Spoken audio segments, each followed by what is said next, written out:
Muy buenas noches, bienvenidos a Esta Casa No Es Hotel. Esta noche un programa sumamente especial. Hemos venido escuchando a lo largo de estas semanas, en realidad de estos meses, que el mundo habría dado un giro conservador. Esto se hace evidente con el Brexit, la elección de Donald Trump y algunas otras situaciones que han ido sucediendo en el mundo ahora mismo. Ahora, nosotros nos hemos preguntado ¿qué quiere decir en el cotidiano nuestro un giro conservador? ¿Qué quiere decir que un Estado laico esté enfrentado a ciertos dogmas donde no se puede avanzar en política pública porque existen dogmas que van más allá de temas que no sean filosóficos? Es para eso que hemos invitado esta noche a un programa que va a analizar distintos temas, pero relacionados con el mismo corte. A la ministra de Salud, a Ariana Campero, muy buenas noches, bienvenida otra vez a Esta Casa No Es Hotel. Muchas gracias, Susana, un abrazo a todo el pueblo boliviano. Con nosotros por primera vez David Aruquipa. David, muy buenas noches, bienvenido a Esta Casa No Es Hotel. Susana, un gusto y saludar a toda la teleaudiencia. Con nosotros por primera vez también Bernardo Pacheco, bienvenido a Esta Casa No Es Hotel. Un gusto compartir con ustedes, gracias Susana por la invitación. Con nosotros también por primera vez José Daniel Llorenti, bienvenido a Esta Casa No Es Hotel. Muchas gracias por la invitación y que sea interesante.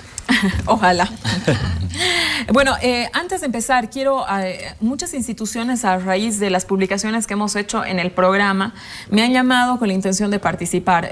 Pues hemos tratado de hacer un panel que tenga todas las visiones. Creo que el panel cumple.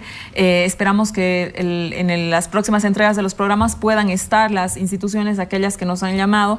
Quiero agradecerles la confianza en el programa, la confianza que el programa puede hacer agenda política nacional.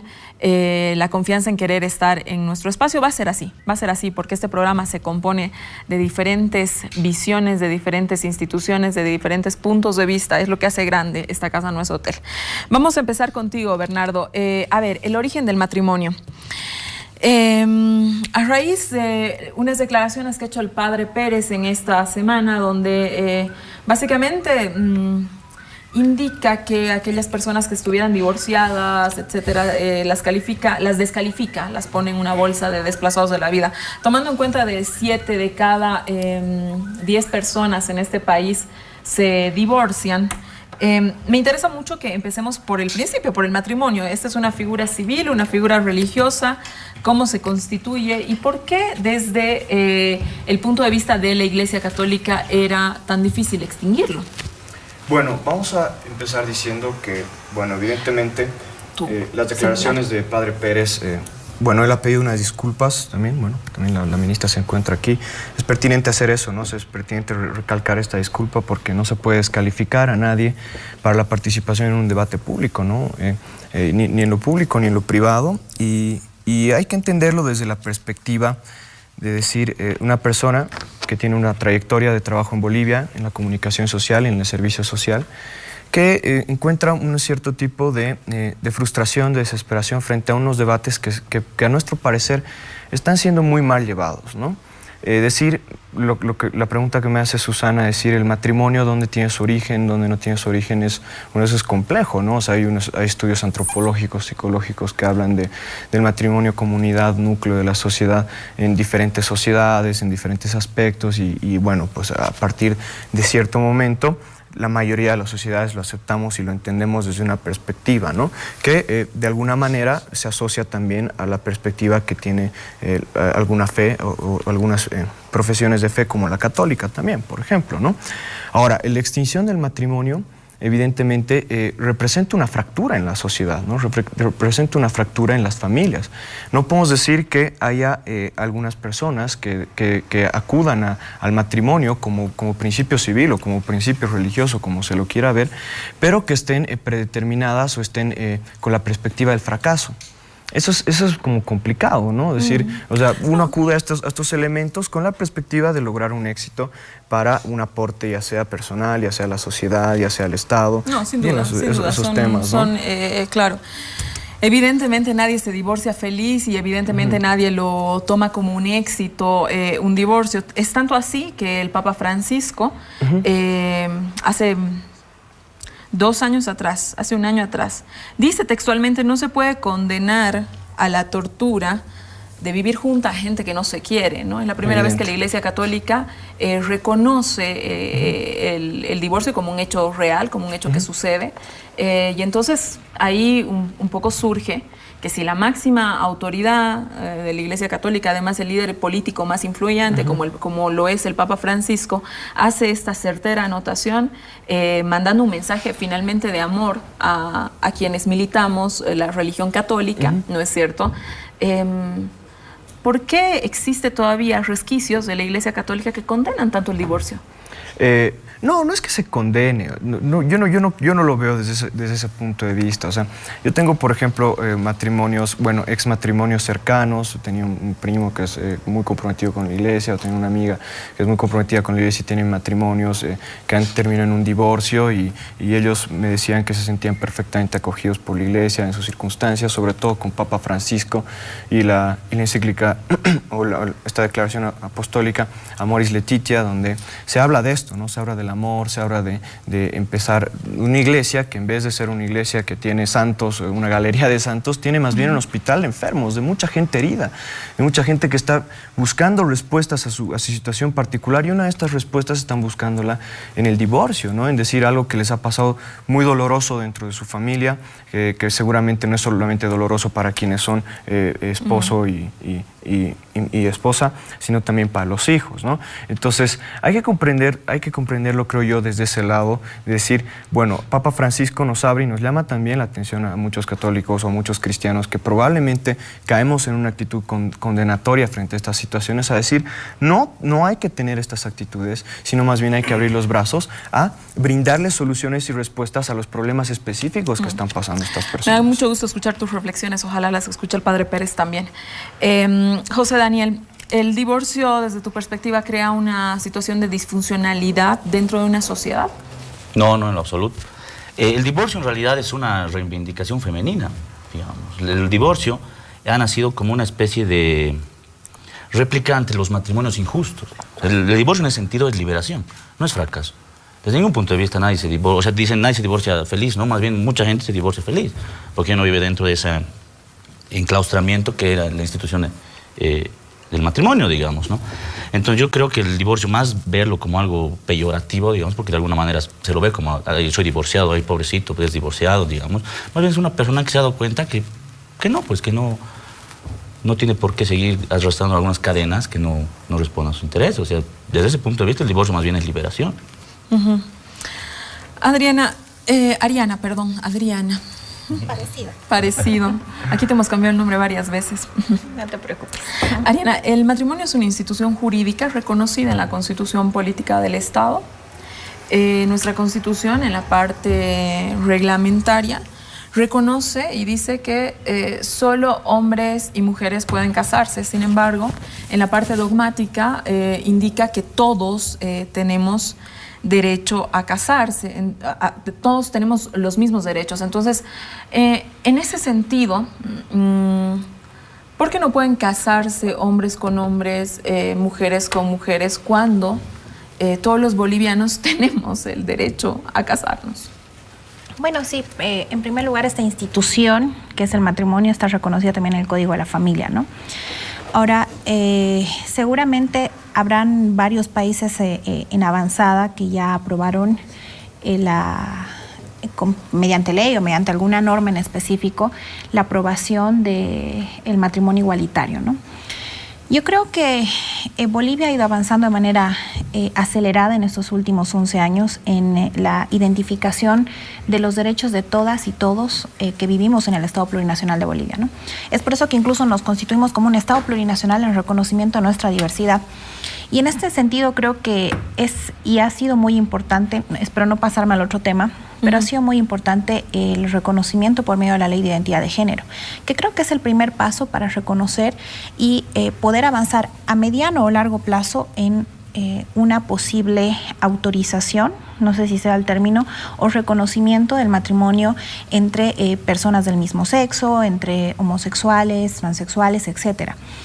Yo creo que eso no va vinculado a un debate moral, sino más bien a un reconocimiento implícito de los derechos de todas y de todos, como tú anticipaste, ¿no? Me parece idóneo además reconocer la posibilidad y la gran claridad que puede tener cualquier ser humano en Bolivia y en el mundo de amar, y que se respete ese derecho a amar y unirse en función de su cultura, en función de sus costumbres o de su religión o de sus creencias en términos generales, para poder establecer la familia que crean, ¿no? Ahora bien, aprovechando este espacio, sin alargarme más, considero importante, ¿no?, reflexionar desde los comentarios del señor el sacerdote Pérez, cuáles son los roles también de los medios de prensa, la autorregulación, porque es fácil disculparse después, pero no es sencillo estar al lado de la persona que ha sido afectada con comentarios discriminatorios, pero sobre todo con conceptos machistas del mundo, ¿no?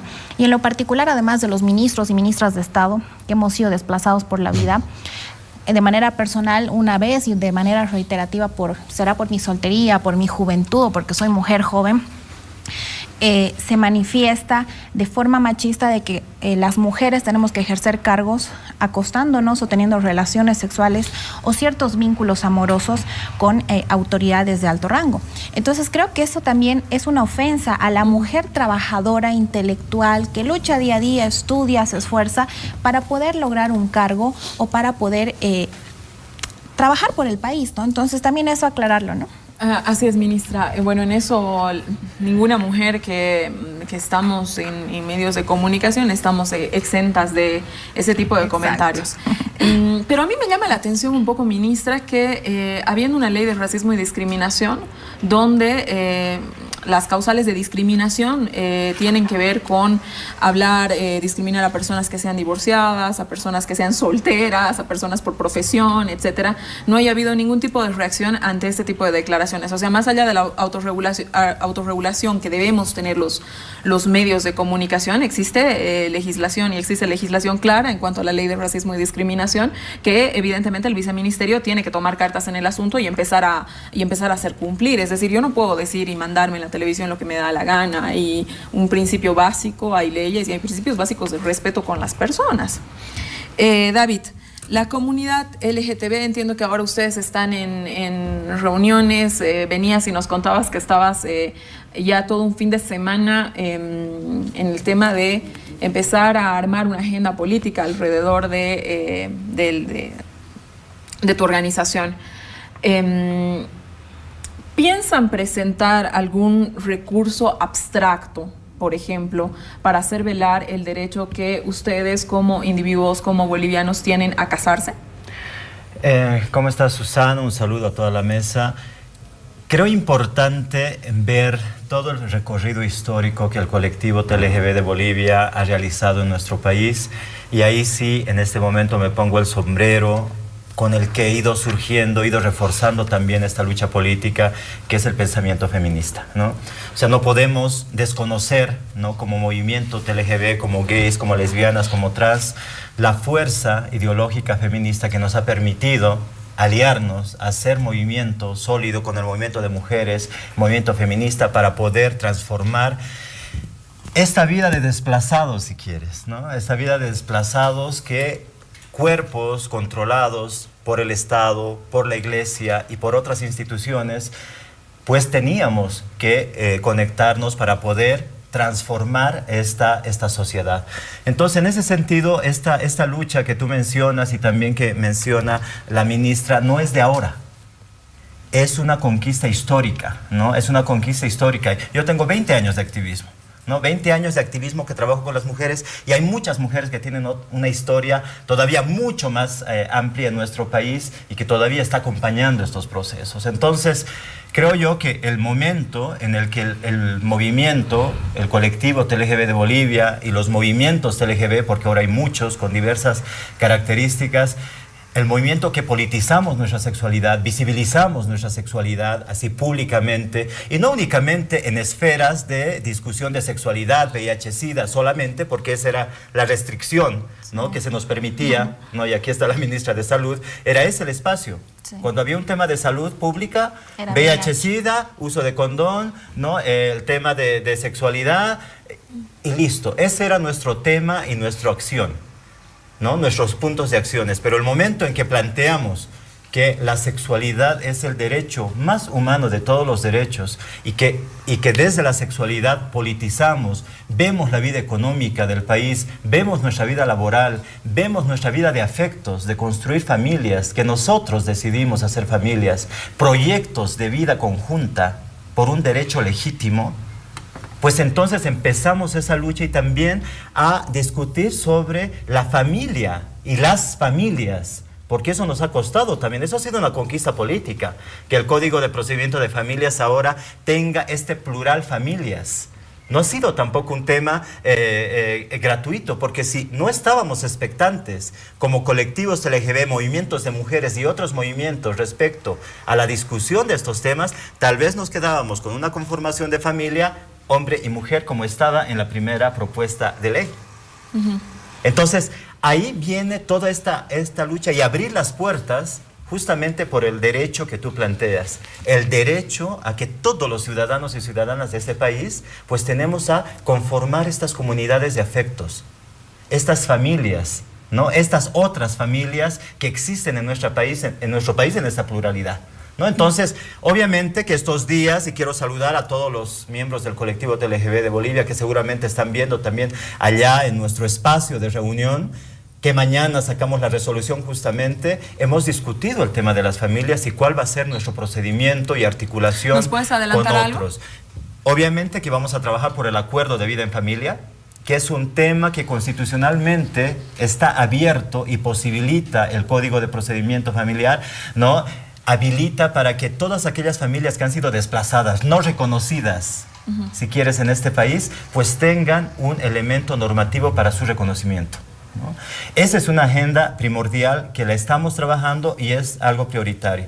Otro tema es el tema que también ya habló de alguna manera la ministra, pero seguramente lo vas a ampliar en otro momento, que es la acción de inconstitucionalidad a la Ley de Identidad de Género 807 impuesta por diputado Pope, ¿no? y otros, que para nosotros en realidad, y bueno, disculpando también aquí la presencia de compañero que seguramente es también del movimiento, que se han autodenominado pro familia, pro vida, que nosotros decimos son movimientos antiderechos. Porque el momento de poner una inconstitucionalidad a un derecho ya ganado, a un derecho que ha costado sufrimiento de mucha población históricamente, pues ahí sí se está violando y se está convirtiendo no en un movimiento pro vida, porque también nosotros estamos a favor de la vida. No queremos que maten a nuestras compañeras transexuales, travestis, no queremos que maten a nuestros compañeros gays, ni nuestras compañeras lesbianas. Somos también un movimiento que estamos a favor de la vida. Pero cuando ya estos movimientos empiezan a interponer y a querer negar los derechos, para nosotros son movimientos antiderechos y estamos expectantes a esta situación entre los dos puntos que tenemos en estos acuerdos que mañana ya los vamos a sacar a luz. A ver, por alusión, Bernardo, mira, yo te quería preguntar acerca de los índices de violencia. Se dan, según todos los estudios y los datos a los que tenemos acceso, dentro de la familia, ¿no es cierto? Donde los niños y las niñas corren mayor peligro, ¿no? De violaciones, etcétera, es al lado de padrastros, temas de violencias exacerbados al lado de madrastras, ¿no es cierto? Que justamente van en contra de toda esta dinámica de lo que es el principio de la familia, que es el amor, y desencadenan, bueno, en hechos que yo ni te voy a contar. Entonces ahí, ¿cómo se hace, digamos, o qué es lo que estaría haciendo dentro de la Iglesia Católica para intentar intervenir, prevenir, ¿no? Este tipo de situaciones, y que quienes están, por ejemplo, mujeres involucradas, se han vuelto a casar y el padrastro, no sé, maltrata a los hijos, pero otra vez va a ser una señora divorciada, otra vez va a estar desplazada, ¿te das cuenta? Entonces, ahí entramos en una situación, pues, de crisis, ¿no? Donde el tema moral y el tema dogmático juega un rol sumamente importante, ¿no es cierto? Para algunos, más que para otros, evidentemente, ¿no? Pero ¿cómo se hace para ayudar a sostener estas familias? Ya, quiero decir dos cosas antes. La primera es, duele, ¿no?, escuchar que haya gente que se sienta desplazada de la sociedad, y no debería ser así. O sea, cualquier tipo de intención, además, que proponga algo moral antes, tiene que tiene que hacer los esfuerzos más grandes por hacer que todos nos sentamos incluidos dentro de la sociedad, sea cual sea nuestra especificidad como personas. Eso es lo primero. Lo segundo es que evidentemente me genera un poquito de ruido cuando hablamos de que, por ejemplo, un católico participe en sociedad solamente desde principios dogmáticos, porque, bueno, para empezar, el católico siempre, un católico, un buen cristiano, siempre va a buscar respaldar o hacer que este dogma que tiene entre en diálogo con la sociedad para comprender la plenitud de las situaciones dentro de la ciencia, dentro de la salud, dentro de la psicología, dentro de lo político, dentro de todo. Porque la Iglesia no tiene una propuesta política. No se puede decir que la Iglesia es de izquierda o de derecha, no tiene una propuesta económica. En temas políticos? Es bellísima la pregunta, porque yo te preguntaría por qué no tendría que intervenir. Esa sería la pregunta. Bueno, si tú me dices no tiene una propuesta política, todos los que intervenimos en política, en la sociedad en general tiene una propuesta política. Tiene una propuesta de persona. Y tiene una propuesta para las personas y para que las personas sean felices.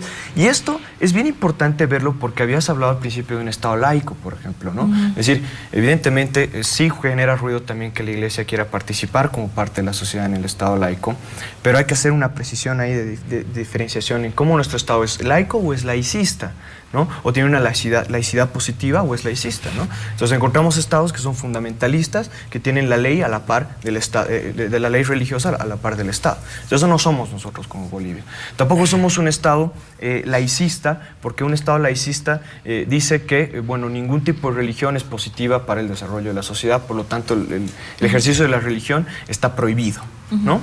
Nuestro Estado se marca en una laicidad positiva, en el que dice, evidentemente tenemos diversidad de religión, se respeta, hay un principio de no discriminación, por lo tanto, cualquier posición de una iglesia en Bolivia no debe ser tachada de que no debe participar, porque es un principio de discriminación del cual también hablabas, porque no existe la discriminación religiosa en Bolivia.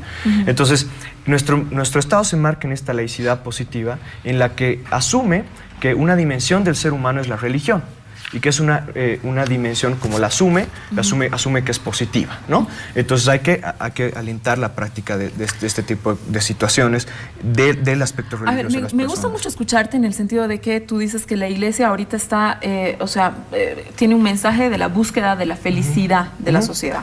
Justamente lo que yo te preguntaba era cómo la Iglesia hace efectivo este mensaje. Yo personalmente soy católica, pero no me rijo en el dogma que a mí me rige en el mundo católico es el dogma del amor, ¿no? El mensaje de Cristo es el amor. Sí. El mensaje de Dios a través de su Hijo Cristo es ese y es ese indefectiblemente, ¿no? Es decir, si uno se fija lo que cuando Cristo hace con María Magdalena, es decir, los fariseos estaban absolutamente en contra de que ella entre a su comunidad, y Cristo no puede dar un mensaje de amor más profundo que el decir, ella es prostituta, pero no puede ser una paria, es parte de nosotros, ¿no? Entonces creo que es el principio por el que parte el mensaje de Cristo. Pero claro, cada quien tiene una interpretación de cómo ve la religión católica. Personalmente yo la veo como un mensaje de amor y no de otra cosa. Entonces en ese sentido me gustó mucho escucharte que lo que están buscando es una sociedad feliz. Cuando ven unas familias que están, como lo explicaba al principio de la pregunta, con ciertos matices de disfuncionalidad, de violencia, etcétera, ¿cómo la Iglesia acoge sin juzgar? Porque hemos visto, es decir, la propia declaración del padre Pérez, lo que es, más allá de la disculpa, que evidentemente se la puede aceptar, se la debe aceptar, ¿no es cierto? Parte de una matriz de juzgar. Te juzga por ser un divorciado, te tacha de desplazado. Una persona divorciada no puede tomar decisiones sobre ciertos temas porque está desplazada, ¿no es cierto? Entonces, claro, imagínate tú si la respuesta fuera bajo la lógica de ese criterio. ¿Qué sabe un padre de familia? ¿No es cierto? Exactamente. Entonces, lógicamente no va por ahí la respuesta. Entonces, yo lo que te pregunto es cómo, como Iglesia Católica, en esa búsqueda de felicidad y en ese mensaje de amor, se está haciendo efectivo, ¿no? Hechos ante la sociedad, hechos de no condenar. Bueno, No te olvides, Susana, que es otra parte importante de entender también el Estado laico, que el 74% aproximadamente de la población boliviana en el último censo se ha declarado católica, ¿no? Así es. Entonces, estamos hablando de que la sociedad, de que la iglesia no es solamente el clero. Es la primera condición que hay que poner antes de decir, o sea, los sacerdotes no son los únicos que hacen iglesia. Tú te escribes como católica. Yo sé que el presidente Evo Morales mandaba un tuit en Semana Santa escribiéndose como católico, por ejemplo. De base. Es de base, ¿no? Buenísimo. Es distinto. Es lindo, ¿no? Entonces, es decir, nos escribimos como católicos y entonces hacemos iglesia. Entonces, esa responsabilidad recae en ti y en mí de cómo, para empezar, lo llevamos en nuestra vida personal, en nuestra vida privada, de cómo lo llevamos a hacer proyectos de familia exitosos, proyectos de familia esforzados, que cuidan a los hijos, que eviten la discriminación y demás, ¿no? Por otro lado, la iglesia tiene, pues es una de las instituciones que más cerca ha estado de la sociedad desde siempre, ¿no? O sea, las parroquias se han vuelto, por ejemplo, como un núcleo de referencia social muchas veces para esta institución, ¿no? Entonces, se brinda, por ejemplo, cuando tú te vas a casar y te quieres casar por la Iglesia Católica, se brinda un taller, ¿no? Te dicen, bueno, tienes que pasar unos cursos prematrimoniales, matrimoniales, qué sé yo. Hay diferentes pastorales que se encargan de recibir a los niños, hay diferentes pastorales que se encargan de atender a las familias, hay matrimonios, hay talleres de matrimonio, hay escuelas de padres de familia en los colegios católicos. Entonces, hay muchos elementos que parten no solamente del clero, sino tienen que partir del pueblo que conforma la iglesia, ¿no? Entonces, es también preguntarnos y mirarnos, si nos ascribimos como católicos, decir, ¿qué haces tú? ¿Qué haces tú por esas personas? ¿Las estás acompañando o no las estás acompañando? ¿Haces pastoral? ¿Haces tu apostolado con ellas o no? ¿O estás empezando por tu familia? ¿Estás teniendo una familia segura? ¿Estás teniendo una Pero familia ¿qué pasa? que Bueno, yo estoy de acuerdo con eso y por eso realmente uno se adscribe, ¿no? Pero ¿qué pasa cuando hay, a ver, José Daniel, un clero que juzga, que va justamente contra el mensaje divino? Ahí yo creo que hay que hacer una especificación un poco analítica, digamos, ¿no? O sea, sí se puede hablar dentro el compañero decía que dentro de la Iglesia Católica se habla, no hay un proyecto político, sino hay un proyecto de persona, digamos, una construcción de la subjetividad de cada persona, lo cual es falso. Lo verdadero es que hay dentro de la Iglesia Católica hay personas que más conservadoras, como las declaraciones del señor Pérez, y personas mucho más progresistas, como puede ser el mismo el Papa Francisco, que si uno ve sus discursos, a pesar de que es un ferviente defensor del matrimonio como lo conocemos actualmente, pero su discurso es diferente. Lo más interesante, él critica a las personas que se divorcian, el padre Pérez, el Papa Francisco, pero no las juzga. Las critica porque dice, en esta sociedad consumista, y donde las cosas son más importantes que los sujetos, uno desecha a las personas como objetos. Él critica ese punto de vista. Lo que de alguna u otra manera lo pone al lado izquierdo de la Iglesia Católica, por eso también tiene muchos, no sé si rencillas, pero sí mucha animadversión dentro de los círculos más conservadores de la Iglesia Católica.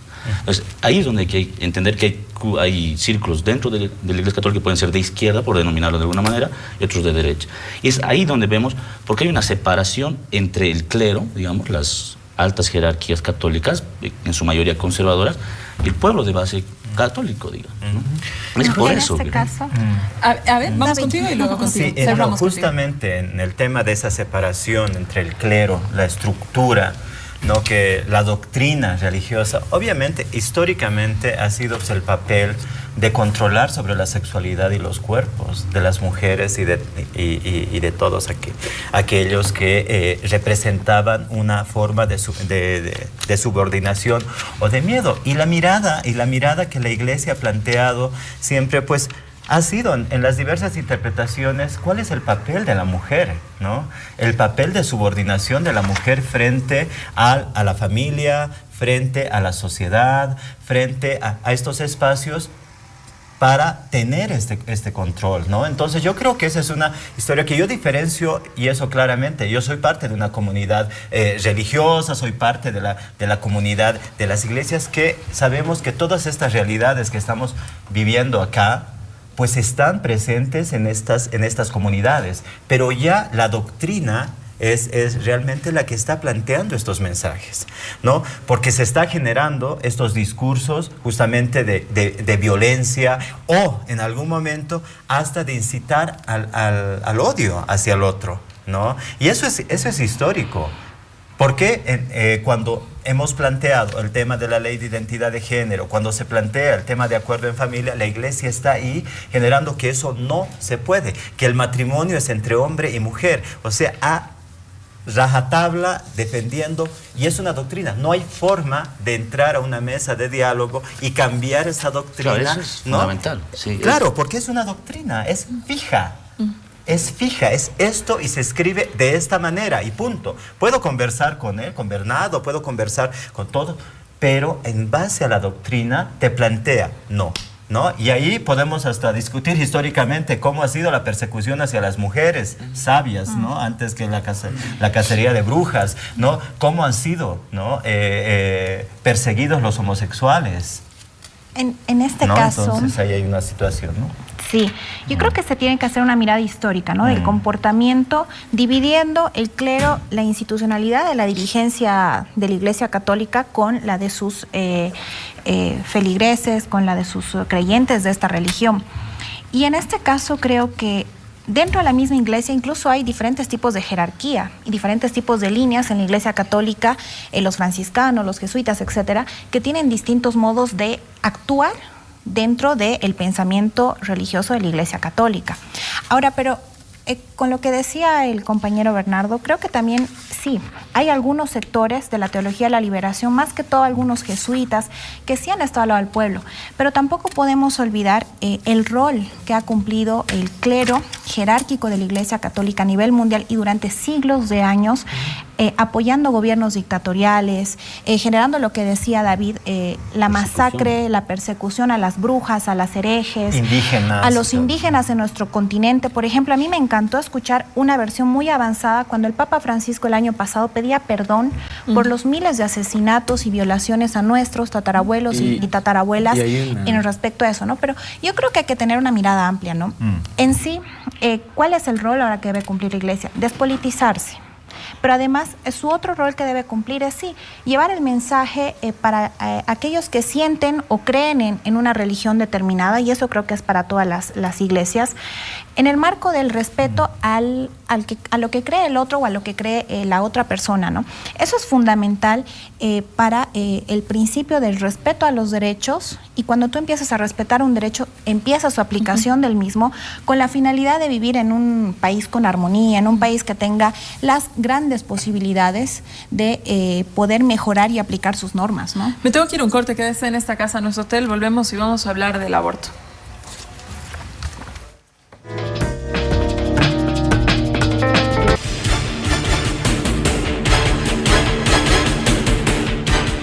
Volvemos a esta casa, a nuestro hotel, estamos hablando, a ver, como pregunta, ¿cómo se hace efectivo el avance conservador? José Daniel, a ver, porque un tema de sentido común, como es el tema del aborto, ha generado dos polos, dos posiciones tan fuertes. Un grupo casi que la vida, bueno, y con disculpa de toda la gente que nos está viendo, casi que la vida empieza en la erección.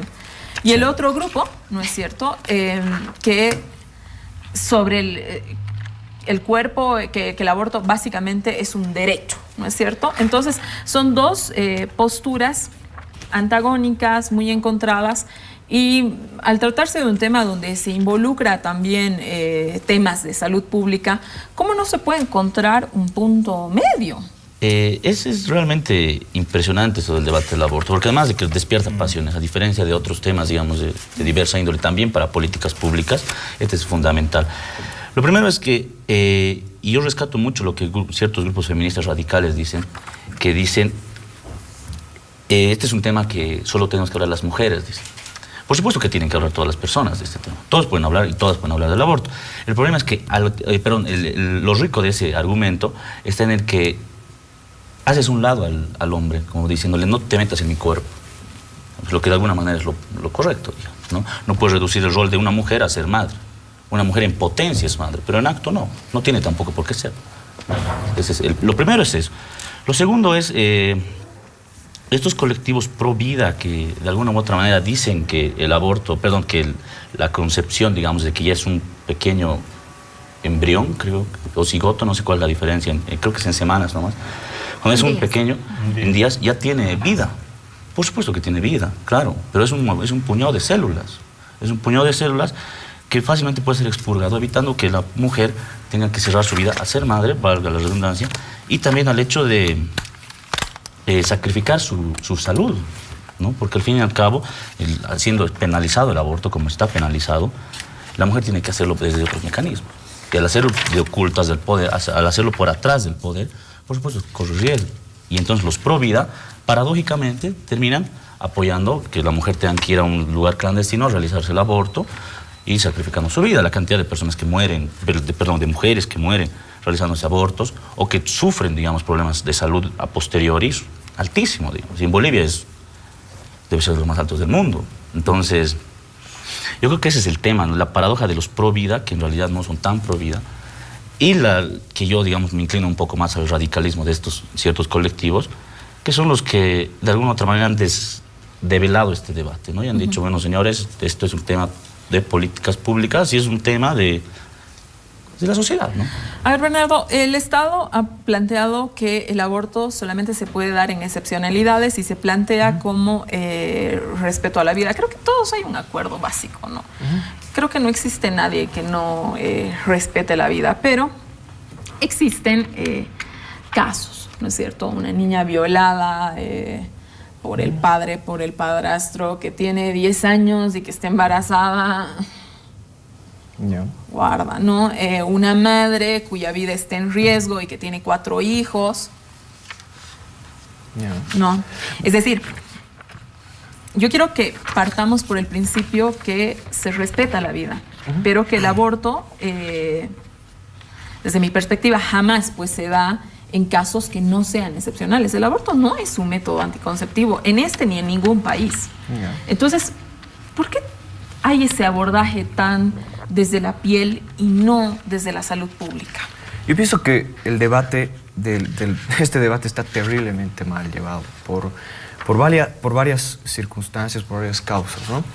La primera de estas es que, como bien José Daniel podía exponer, no existe una certeza de datos para que podamos hablar del aborto con especificidad, ¿no es cierto? O sea, no existe un estudio que nos pueda abordar ciertas cosas claras sobre el tema del aborto. Yo tengo un estudio del Ministerio de Salud sobre mortalidad infantil, después podemos hablar sobre eso, podemos recaer, pero es, digamos, el que más nos aproxima a algo serio para poder interpretar el tema aborto, ¿no? En este estudio se señala que el aborto es la cuarta causa de mortalidad infantil frente a un universo muy grande de mortalidad infantil. Lo otro es decir que estamos hablando desde el aborto hoy en Bolivia, desde la reforma del Código del Sistema Penal.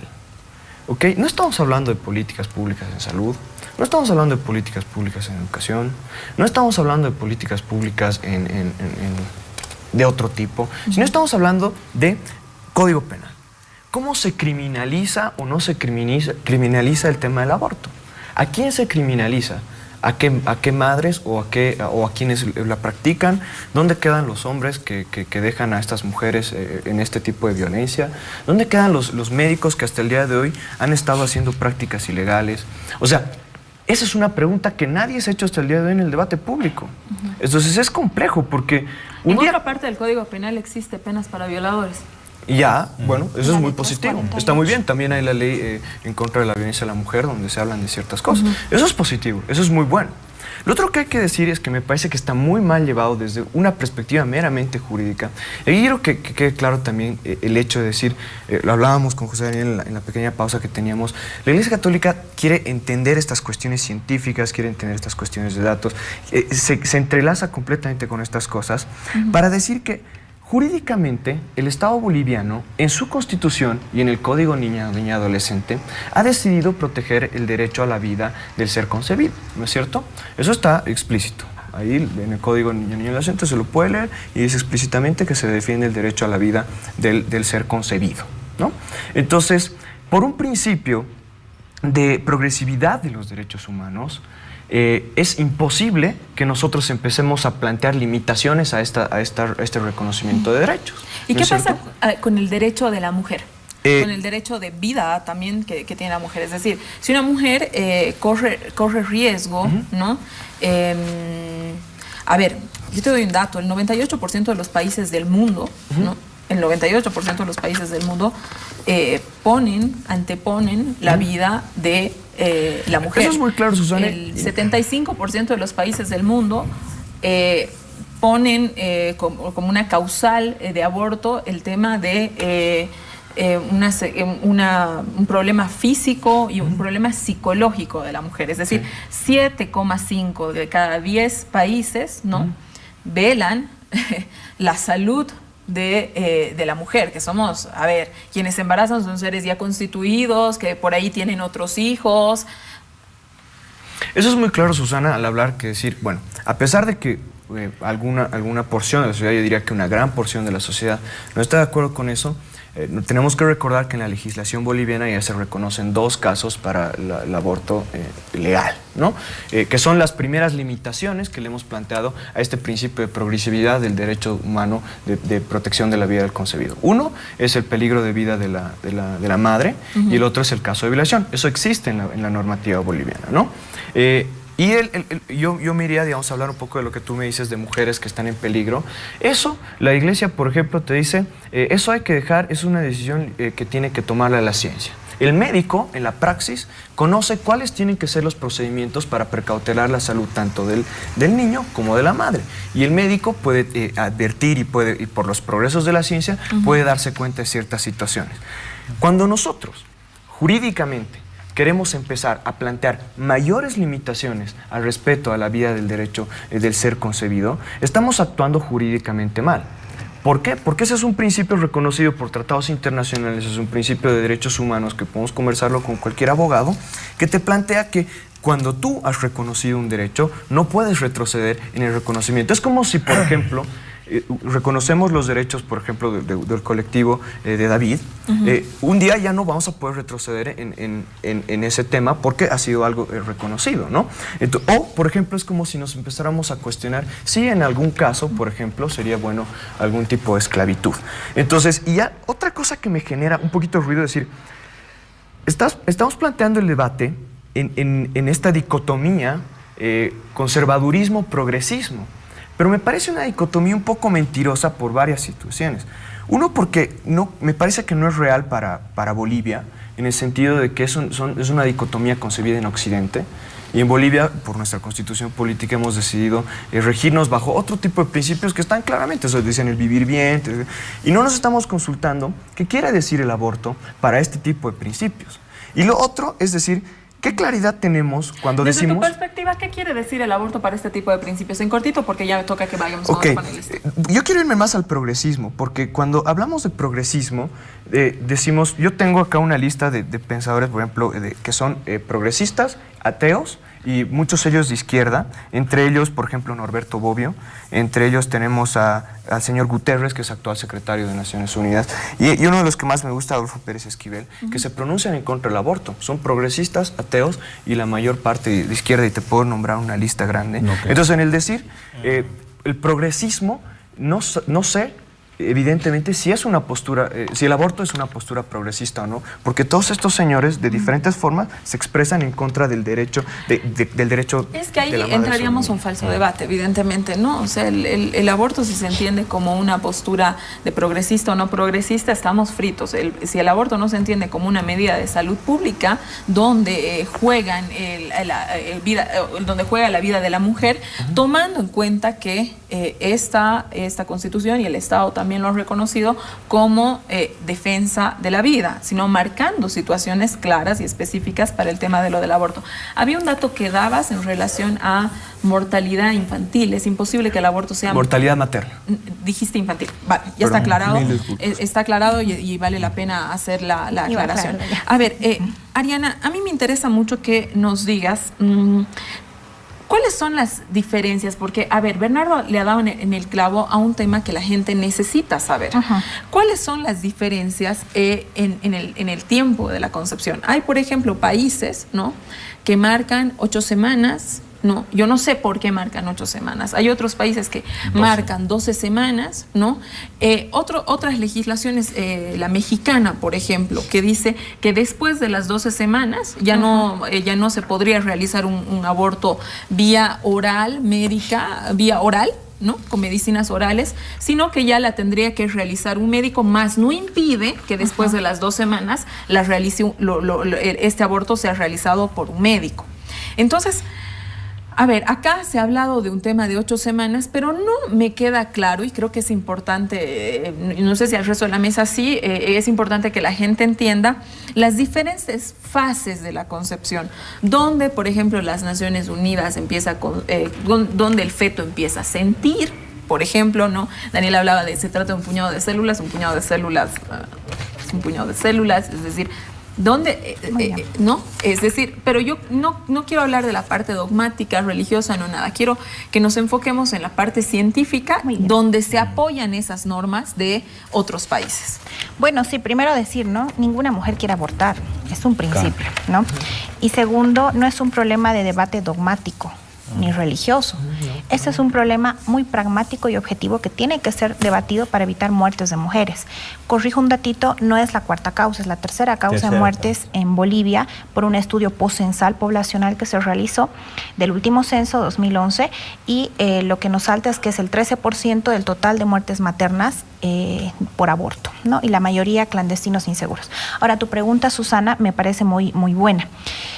En este caso, después de la concepción, el óvulo, una célula, se fecundó por el espermatozoide y en el caso médico, en terminología médica, no llevamos el embarazo por meses, lo llevamos por semanas. Entonces, semanalmente y diariamente, estas células van teniendo transformaciones con distintos nombres, se va creando el embrión y a lo largo de toda la gestación, hasta cumplir, que llega a término a las 37 semanas, que ya es un embarazo a término, tiene una serie de modificaciones celulares complejas, formación de distintos sistemas respiratorios, o sea, etcétera.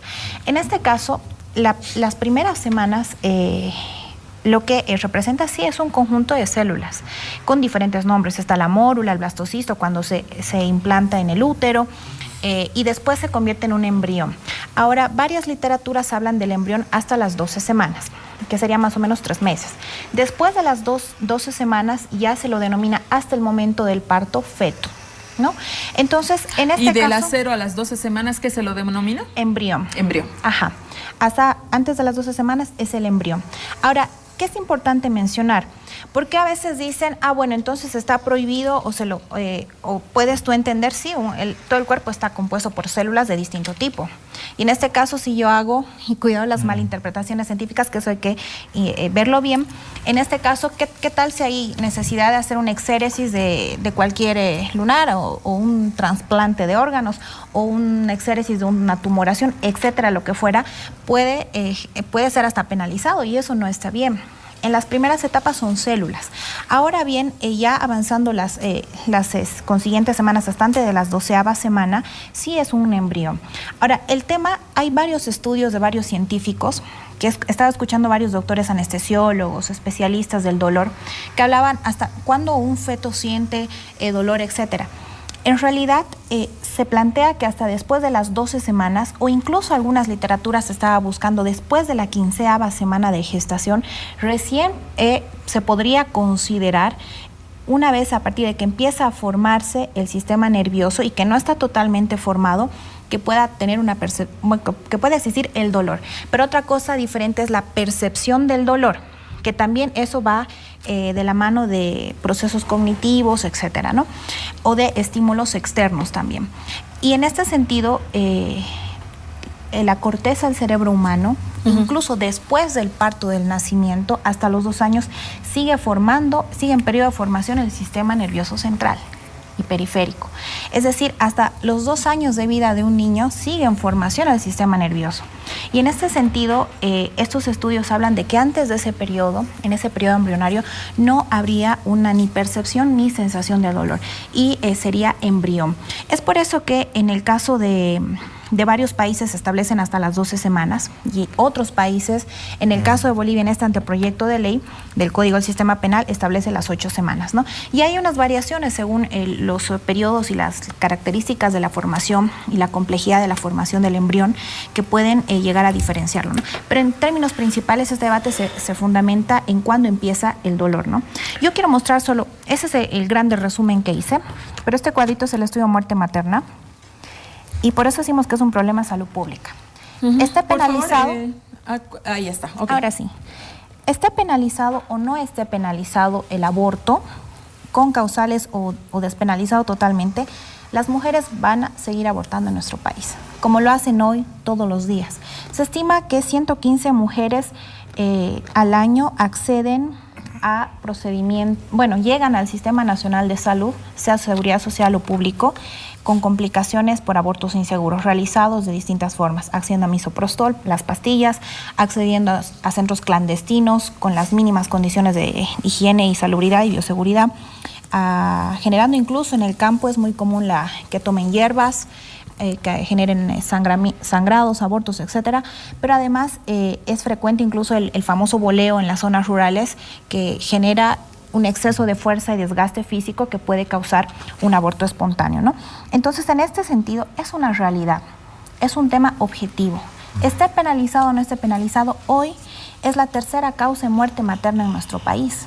Y no podemos negar esta situación, y si sigue penalizado va a seguir existiendo la muerte materna por abortos, capaz sea la tercera causa, capaz de aquí a largo plazo sea una cuarta, quinta o una segunda, no sabemos.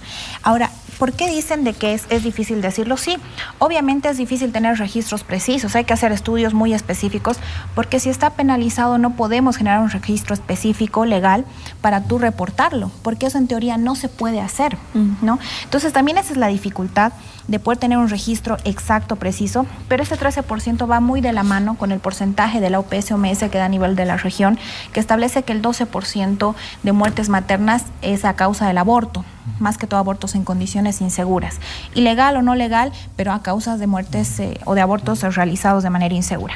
En este tema, sí, Susana, creo que esta agenda es altamente política, ¿no? Porque ya desde los movimientos feministas, movimientos de mujeres, ¿no? Colectivos de LGB, movimientos lésbicos a nivel mundial, regional, país, pues se ha discutido esta agenda desde un derecho a decidir sobre nuestros propios cuerpos. Se ha planteado que esta agenda, ¿no? del código que ahora estamos discutiendo aquí entre algunos, como también se está discutiendo en la Asamblea, sobre una agenda que iba a la despenalización del aborto. Esa era la agenda, esa es la agenda en realidad, que obviamente los movimientos feministas no vamos a retroceder. La despenalización del aborto, porque no se puede en nuestro país todavía estar controlando el cuerpo, la decisión de las mujeres y tomando decisiones de cuándo no se aborta, cuáles son las situaciones y todo aquello, ¿no? Porque ahí hay una situación, ¿no? de derecho a decidir sobre nuestros propios cuerpos. Y ahí hay una situación en la cual con el movimiento de mujeres, con el comité impulsor de la agenda de mujeres, con el comité también de despenalización del aborto, pues hay los datos que nos plantean a discutir sobre esta situación.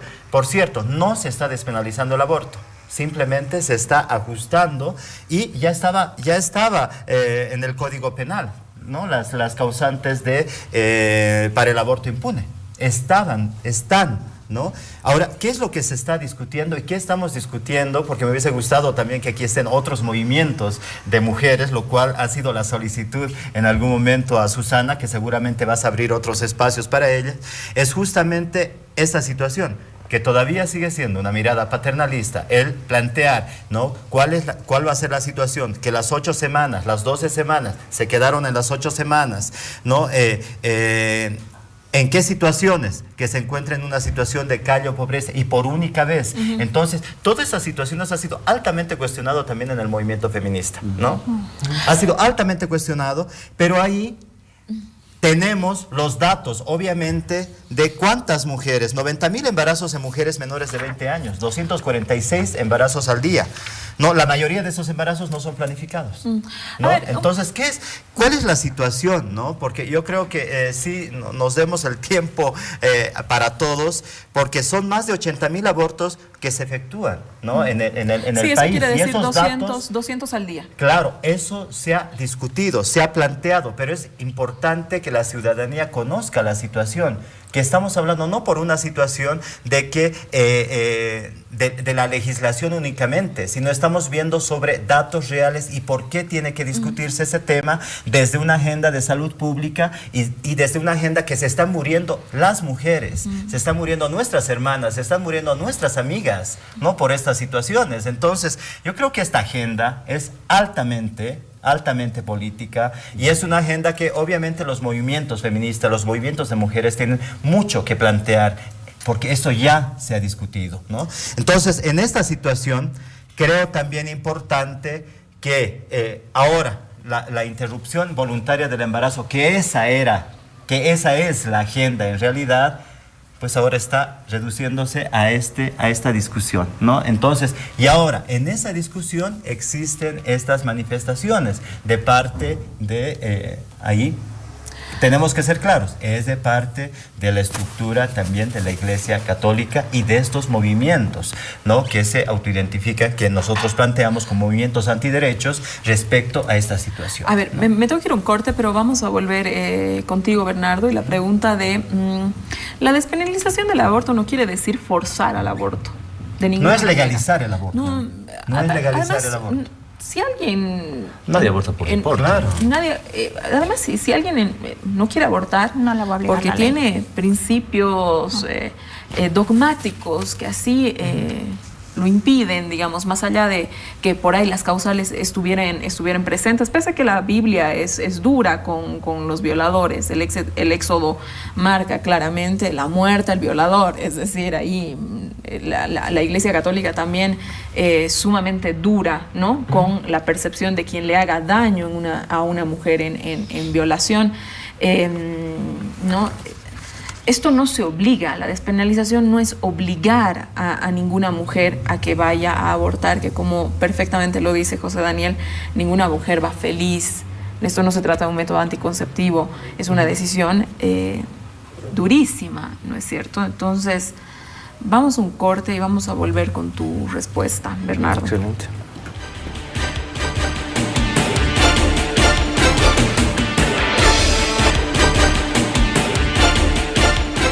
No nos alcanzaba el anterior bloque, así vamos con la respuesta, Bernardo.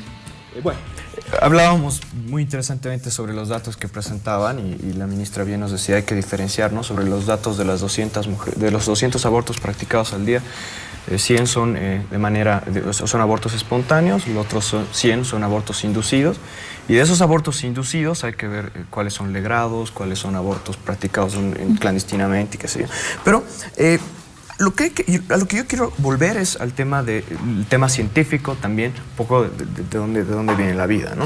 Es decir, científicamente hablando, desde la genética, en el momento del intercambio del esperma y el óvulo existe un intercambio de una cantidad de información genética dada por los cromosomas, lo que le da una independencia a ese cigoto implantado en el útero de una madre, que tiene una progresividad de desarrollo desde ese momento hasta que se muere, ¿no? Lo que debatimos sobre las semanas es después poner una línea, no sé, pues una línea, un tanto me parece arbitraria, sobre este tema, no sé en qué momento lo interrumpimos, porque desde que inicia hasta que termina, pero hay esa hay unidad estudios, no es, ¿no? O sea, eso no es igual, creo que ¿no? no se hace de forma arbitraria, sino si no me equivoco, ¿no? La ONU, las Naciones Unidas marcan un tiempo. No, bueno, mire, yo tengo acá la declaración de Kim Sun, que es la representante UNICEF de Bolivia, que ha dicho, UNICEF, por ejemplo, de la ONU, no se pronuncia sobre el aborto y no lo apoya.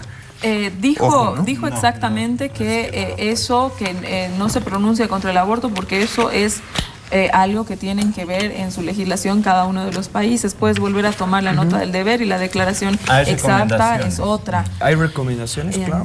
Bueno, claro. volvamos al tema que me marcabas, Susana. Me parece súper interesante. Me parece también volver a las estadísticas que mostraba la misma ministra.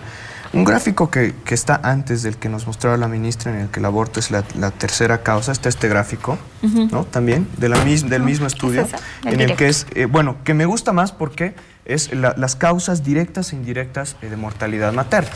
¿no? Entonces, en esta gráfica aparece el aborto como la cuarta causa, ¿no? Tenemos antes hemorragias, y en la hemorragia tenemos diferentes causalidades, ¿no? Tenemos realización de retención placentaria, muerte materna, ¿no? Y la cuarta es el aborto. Entonces, en realidad, antes del aborto tenemos alrededor de 1, 2, 3, 4, 5, desglosados 6, 7, 8 causales de muerte materna antes que el aborto, ¿no? Entonces, en ese sentido, tenemos que preguntarnos... Bueno, pero eso es un poco tramposo, Bernardo. Decir que hay 8 causales cuando es una hemorragia, la hemorragia también puede ser por aborto. O sea, si está plantado en el estudio, o por violencia, creo que buscarle 5 pies. Pero en este sentido, vámonos a lo que dice... Yo quiero volver, digamos, a la pregunta inicial que te hacía. Es decir, si nosotros nos vamos a ir por temas dogmáticos, ¿no? Porque la Iglesia Católica también ha avanzado, ¿no? Si nos vamos con temas dogmáticos, el Éxodo dice vida por vida, ojo por ojo, diente por diente, pie por pie, mano por mano, ¿no es cierto? Entonces, evidentemente, la Iglesia Católica, ante eso que dice la Biblia, dice, bueno, a ver, si alguien mató, yo no voy a venir y matar. Es decir, hay un principio de respeto. Ahora, yo de lo que te estoy preguntando aquí es sobre una realidad. Haciendo un desglose de lo que decía la ministra Ariana, 100 mujeres... No vamos a poner 200, digamos que 100 son de abortos espontáneos, que se dan de forma natural, etcétera, etcétera, ¿no? 100 mujeres todos los días en este país están asistiendo en condiciones precarias, en condiciones que realmente no sabemos, pese a que hay algunos estudios que van contándonos algunas cosas. Hay un estudio que se llama Situaciones Evitables que nos cuenta ahí algunos detalles de las razones. Están asistiendo a poner en riesgo su vida porque por una u otra razón, ¿no es cierto?, van a abortar, ¿no? O sea, más allá de que les digan, no, pero el Señor, no sé qué. Por ahí ellas son 3% de las ateas, ¿no es cierto? Van a abortar. ¿Qué se hace ante una realidad de salud pública? 100 mujeres al día ponen en riesgo sus vidas. ¿Cómo se aborda este tema? ¿Cómo lo abordamos? A ver, hay que decir, me parece, 2 cosas en esto. Lo primero es que hay que decir, es verdad, y como médicos y como desde la ciencia y demás, hay que decir, no hay un aborto seguro. O sea, no hay intervención quirúrgica dentro de una persona que sea 100% segura. O sea, hay que decir, eso hay que ponerlo como claro, ¿no? Lo otro que hay que decir es, si nos basamos igual, por eso iba con las estadísticas, ¿no? Bueno, sea la tercera, sea la segunda, es una porción de estadísticas. Me voy a lo que dice Norberto Bobbio, por ejemplo. El robo de automóvil, dice, por ejemplo, está muy extendido y es algo casi impune, dice, ¿no? O sea, en Italia, en su realidad. Pero se legitima el robo, dice, ¿no? O sea, hay que decir, existe la realidad de las mujeres que abortan todos los días y es doloroso, es dolorosísimo. O sea, me imagino, no soy mujer, me gustaría, o sea, habría que preguntarles a mujeres, eso es lo que decían, habría que preguntarles a ver cómo lo entienden, pero me parece que si como Estado, si como sociedad queremos brindarle la solución del aborto a la mujer, es darle es un método paliativo, ¿no? O sea, no estás atendiendo la razón esencial, ¿no? Lo que tú decías. Hay un violador. Ajá. Hay un violador que está abusando de las mujeres. El 61% de las mujeres que tienen vida sexual activa no usan métodos anticonceptivos, de los cuales de ese 60%, no usa métodos anticonceptivos. Casi la mitad no usa métodos anticonceptivos por cuestiones religiosas. A ver... yo no, algo que también quería decir es, siempre se repite que estamos en un debate dogmático, o sea, que mi postura más o menos es dogmática, pero yo nunca no he mencionado a Dios, no he mencionado a la Biblia, estoy tratando de hablar meramente de principios políticos, jurídicos, desde la ciencia. Y lo otro que hay que decir, lo que quiero decir ahora frente a eso, es decir, hay un violador, o hay una otra persona que está teniendo relaciones sexuales con otra persona y que no se está haciendo responsable de esa situación, y somos los hombres que ejercemos esa irresponsabilidad.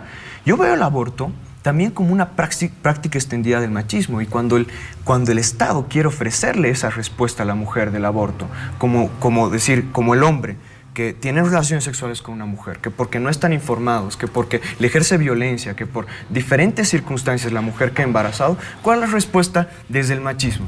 Abortas. Te eliminas ese problema de mi vida porque yo no lo quiero tener. Y el Estado me parece que está haciendo algo similar. cuando lo que deberíamos hacer es, como sociedad, decir, a ver un rato, ¿cómo estamos atendiendo a estas personas? ¿Cómo estamos atendiendo a estas mujeres que están sufriendo violencia? Qué interesante la postura que planteas, Bernardo. Apuntar el aborto, la despenalización o la ampliación de la causal del aborto como una situación machista. ¿Qué opinas? Justamente eso me parece bastante válido el argumento, ¿no? Es como una extensión, es como que tuvieron relaciones sexuales, no se cuidaron, el hombre fue irresponsable, o la mujer fue irresponsable, o ambos fueron irresponsables. Y bueno, entonces para evitar traer una criatura al mundo, yo, hombre, hago abortar a la mujer. Es una forma de ver, pero es falso. Por la primera cosa, el Estado per se es una institución violenta. El Estado tiene que ser violento, siempre es violento. Y el Estado controla los cuerpos humanos, porque te disciplina, te pone roles, tú tienes que desarrollarte de determinadas formas. Y el Estado, al estar normado heteronormativamente, o sea, es un Estado patriarcal y heteronormativo, te impone determinados roles. Homosexuales no se pueden casar, por ejemplo. Los homosexuales no se pueden casar porque el Estado no quiere que se casen. ¿Por qué? Porque van a destruir la estructura familiar, etcétera, etcétera. No puedes... en este caso no puedes abortar, digamos. ¿Por qué? Porque el cuerpo de la mujer es un cuerpo dominado, es un cuerpo disciplinado de determinada naturaleza. Ahí está el machismo. Ese es el machismo, el control del cuerpo de la mujer, no el hecho que la mujer vaya a abortar. No podemos reducir el rol de la mujer. No estoy diciendo que el hecho de que la mujer aborte es machismo. Entonces, bajo el entendido de tu argumento, estamos diciendo que, por ejemplo, estamos avalando al Estado para que, por ejemplo, las reivindicaciones de David no sean cumplidas, ¿no? Entonces, yo estoy diciendo que la respuesta, la herramienta que le estás acercando a una mujer violentada, a una mujer que sufre por una situación específica, que no sabe qué hacer, la han violado o ha sido o por falta de conocimiento está sufriendo una situación específica. Pero hay una contradicción en tu argumento, ¿no? Claro. No sé si te parece, ¿no? Una mujer que ha sido violentada, por ejemplo, una niña de 15 años que ha sido violada por su padrastro, está embarazada, ¿no? Lo que tú dices, bueno, hay una respuesta machista del Estado que encima, digamos, tiene que abortar. Es decir, en realidad, ¿no? Lo machista es la ¿Cómo se violación. hace para una mujer, digamos, que ni siquiera tenga la opción de abortar ante una situación así? Por ejemplo, por ahí ha sido, que sucede mucho y que son temas de los que no hablamos, violada por su novio, ¿no? Y es a producto de la violación con su novio, que ahí entras en un campo súper complejo, violada por su esposo, que entras en otro campo sumamente complejo, ¿no es cierto? La respuesta sea, además de la violencia que sufres, la respuesta que el Estado te puede dar, que sea, ¿no?, el aborto de una situación que violenta, no deseada, qué sé yo, además eso se te quite por machista. Es decir, es doble castigo, ¿no es cierto? O sea, no tengo ninguna salida, porque todas las salidas son machistas. Lo que pasa... O sea, es decir, tú me planteas que si hay una mujer violada de 10 años por su padrastro, hay una mujer de 15 años violada por el novio, hay una esposa violada por un marido borracho, violento, no puede acceder a recuperar algo de la dignidad de esa situación violenta que le ha sucedido, porque el aborto sería machista. No solo por la violencia, perdón que les corte. Cualquier persona puede tener relaciones sexuales con otra persona, incluso cuidándose, puede quedar embarazada. O sea, lastimosamente uno se cuidan todo, pero yo conozco personas, y creo que todos conocemos personas, que han tenido bebés, digamos, ya deben ser mayores, mis amigos, y se han cuidado. Se han cuidado en la relación y lastimosamente han tenido, y no querían tener, ni ella ni él querían tener, pero por la presión social y porque la chica está dominada, porque su cuerpo no le pertenece, no puede decidir, yo quiero expurgar este puñado de células de mi cuerpo, voy a tener que tener una guagua, y toda mi carrera profesional, lo que yo quería hacer, lo que sea que haya querido ser, se va a reducir al hecho de ser madre o tener que cargar ser madre a pesar de eso. Pero es que ahí está la pregunta, creo yo, de decir, entonces, ¿qué opciones estamos brindando como Estado? O sea, decirte, no es libertad, no es libertad cuando están brindando una sola vía de salida, que además, como reitero, que no es una política de salud pública. No, yo no veo dónde está la política pública de salud sobre la que estamos debatiendo. Pero el índice de mortalidad de mujeres. Pero entonces hablemos de hablemos de una política pública, porque lo que está sobre la mesa es el proyecto de Código Penal. Le paso y luego contigo cerramos, David. En este caso, yo creo que sí es un problema de salud pública. No estoy diciendo que no es. Le escuché, por favor. Es un problema de salud pública. La tercera causa, lo que tú decías era las causas indirectas, pero yendo al concepto, eso es del estudio censal, postcensal.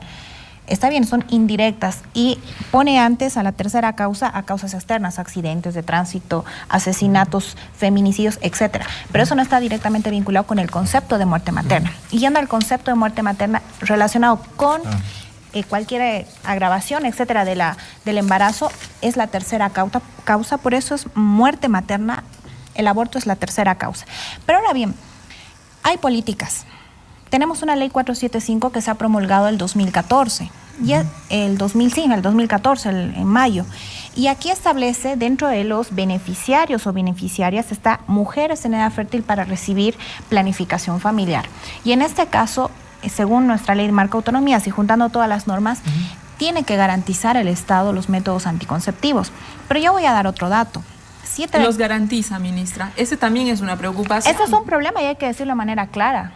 Es un problema y también es un problema que nuestras adolescentes no están pudiendo acceder o por tabúes o porque tienen que ir con el padre o madre tutor al establecimiento de salud a recibir su método anticonceptivo, no van a recibir su método anticonceptivo que la ley le confiere de manera gratuita. ¿Por qué se necesita el tutor para recibir un método anticonceptivo? Hay que revisar el código madre, niña, niño, además que son menores de edad y para tú recibir atención médica también tienes que ir con tu padre, madre o tutor por ser menor de edad, porque te pueden hacer algún procedimiento médico, el mismo examen físico a un menor de edad es complejo. Entonces, en este caso, hay que replantear de repente nuestras políticas y creo que en eso estamos totalmente de acuerdo. Pero vuelvo a dar el dato. 7 de cada 10 mujeres han sufrido violencia sexual y de esas 7 de cada 10, 6 de cada 10 han sido en el hogar.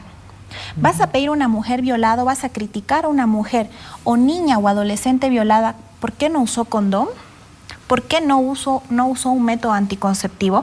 Hay que diferenciar hasta qué punto hablamos de las políticas o alternativas de salud para disminuir esa muerte materna por abortos y diferenciar que hay, y hoy es una realidad, y también existe una ley 348 que nos protege y busca eliminar toda forma de violencia sexual, física y otros tipos de violencia, pero lo que también debemos diferenciar que la mayoría de estos abortos no solo son porque él no utilizó un método anticonceptivo. En muchos casos sí no lo utilizó. Y ahí hay que ver las causales también culturales, etcétera. Pero en este caso también unas son por violencia sexual. Y termino con esto. Y creo que esta es una reflexión para la construcción de nuestra sociedad más inclusiva, ¿no? Y sin discriminación y sin prejuicios. En varias zonas de nuestro país, por temas culturales o de pensamiento, aún se cree que cuando una mujer quiere acceder a métodos anticonceptivos se va a volver promiscua y eso hace menos viril al hombre. Eso sucede en nuestro país aún y es una realidad y que hay que debatirla y es falsa. El método anticonceptivo de cualquier índole y más aún y mejor si se utiliza condón porque es el único que te protege de las infecciones de transmisión sexual, no vuelven promiscua a ninguna mujer. En lo absoluto, no cambian la forma de pensar, ni el líbido, ni la conducta sexual de la mujer, pero aún tenemos ese tabú que también limita al acceso del método anticonceptivo y la planificación familiar. David, me quiero ir contigo. A ver, hay una agenda pendiente todavía, o sea, ya se marcó la ley de identidad de género. Quiero pasar un poquitito del tema de lo del aborto, nos hemos pasado un bloque, siempre es un tema que despierta pasiones. Sí. Un tema de, quiero saber cuál es la agenda pendiente del colectivo. Quiero saber si ustedes ven en un Estado conservador, ven en un Estado que está dando avances significativos o no. ¿Por qué?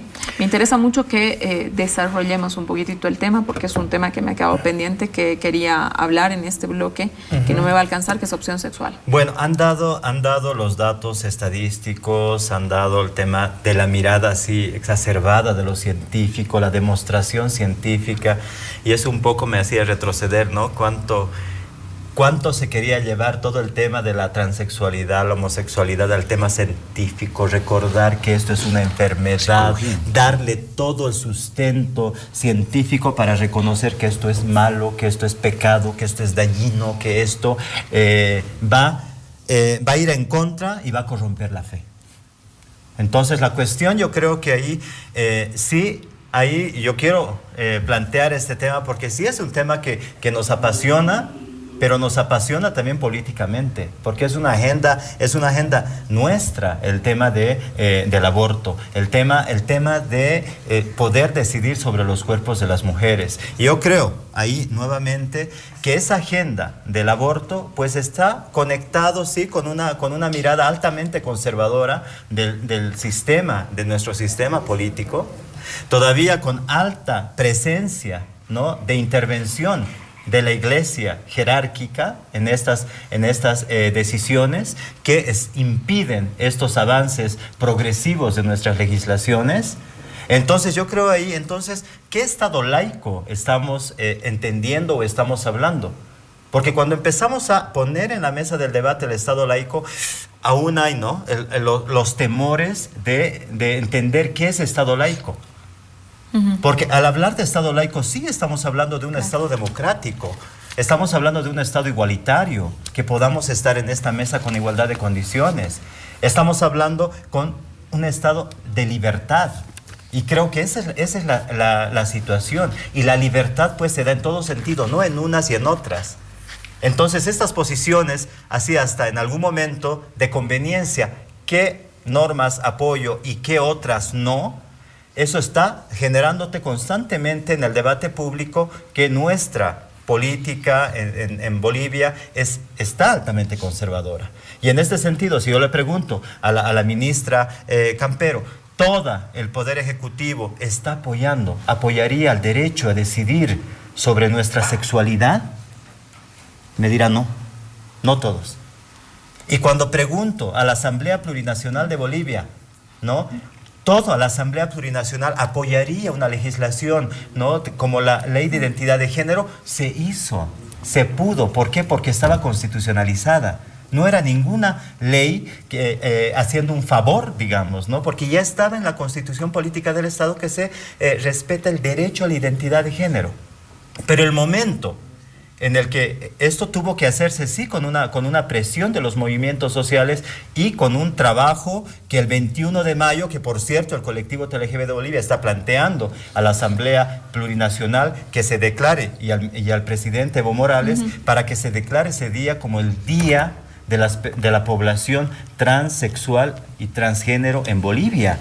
¿Por qué? Porque es una lucha reivindicativa de este movimiento social, ¿no? Entonces, ahora, entrar a una acción de inconstitucionalidad a esta ley, ¿qué nos está planteando? Que sí estamos aún en una sociedad conservadora o en unas estructuras, ¿no?, de resquicios conservadores de la iglesia, que sí, son altamente conservadoras, que aún están generando y están imposibilitando los derechos de las poblaciones históricamente excluidas, ¿no? Me tengo que ir a un corte, David. Volvemos en esta casa, no es hotel.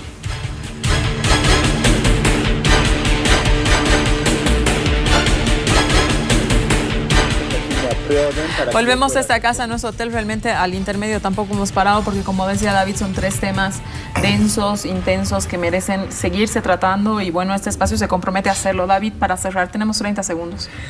Pues justamente eso. O sea, yo creo que aún en nuestro país estamos viviendo unas políticas y una estructura de Estado conservador, ¿no? Sabemos que hay unas miradas progresistas de muchas autoridades, ministras, ministros, algunos asambleístas que han dado a luz su posición y apoyo respecto a estas políticas progresivas que se están dando, pero las fuerzas conservadoras están creciendo y obviamente que ahí también la resistencia de los movimientos sociales van a seguir enfrente, ¿no? Y ahí yo invito a que este libro de la historia de la homofobia, con todos los datos que quieren nuestros compañeros y todos aquellos, pues se discuta. Hay una memoria larga sobre la lucha, sobre el derecho a vivir una sexualidad, sobre los derechos sexuales y los derechos reproductivos. Sobre eso vamos a hablar cerca del 21. Ariana. Bueno, no, agradecer el espacio. Yo creo que es un debate que aún tiene que seguir generando espacios para compartir distintas ideas y diferente tipo de información, pero sobre todo considero que todos y todas las bolivianas y bolivianos tenemos derecho a existir en nuestro país. En el caso de la Ley de Identidad de Género, creo que ellos han logrado un gran paso en ese sentido, pero además considero algo importante: hay que tener mirada objetiva y muy pragmática para analizar el tema del aborto, y no es la despenalización, pero además que considero fundamental el de poder trabajar de manera tolerante y Ministra, debatir gracias. todos juntos. No, gracias. Muchísimas gracias. Bernardo. Bueno, decir que, desde mi perspectiva, la Iglesia no quiere imponer nada, creo, o sea, muy sinceramente les digo, no quiere imponer nada. Es más, creo que si vamos a adoptar posturas progresistas, siempre van en torno a la ampliación de derechos. El derecho a la vida es muy importante. Me parece que hay que seguir trabajando en políticas públicas enfocadas en datos, en lo científico y en demás temas, y en decir cosas que, si, por ejemplo, para pues, diferentes colectivos, es decir, si podemos hacer que nadie se sienta desplazado, y si podemos debatir sobre eso, hay que hacerlo. Es muy importante. Gracias, Bernardo, por haber venido esta noche. José Daniel. Bueno, gracias por la invitación, es un gusto. Simplemente decir que a pesar de que sí hay un giro conservador, relativamente conservador dentro de este tipo de temas, hay una ola democrática mucho más grande que sobrepasa la izquierda y la derecha. Los colectivos LGTB pueden ser de izquierda o de derecha, pero igual sobrepasan, de todas maneras igual el aborto. Y me despido con una frase de Los Simpson que me gustaba mucho cuando dice aborto para unos y aborto para otros. Y al final cada quien puede, banderita estadounidense para los otros. Y era una forma de decir que cada quien puede abortar, que quien no puede meterse en la vida de otras personas, y no porque esté despenalizado todos van a abortar, ¿no? Gracias. La evolución de las especies es importante también. Muchísimas gracias a todos por habernos acompañado esta noche. Quedan pendientes varios temas. Ministra, los temas de salud pública son temas de salud pública. No hemos hablado de la vacuna del virus del papiloma humano. Increíble que 5 colegios se hayan opuesto a que no se les ponga a las niñas entre 9 y 13 años la vacuna del virus del papiloma humano, que se transfiere lamentablemente por relaciones sexuales. Casualmente 5 colegios católicos no dejan que las niñas se estén poniendo. Evita el cáncer de cuello uterino. Que no le cuenten otra cosa, eso es así. Educación en sexualidad integral. Correcto, ministra. Para algunas Salvar cosas el tema de políticas públicas se imponen, pero parece que para otras no. Entonces ahí es un reclamo que le hacemos. Por ahí estas niñas no tienen opción y les estaríamos salvando la vida sin la intervención de los colegios. Ahora, el tema... Personalmente soy católica, personalmente defiendo la vida.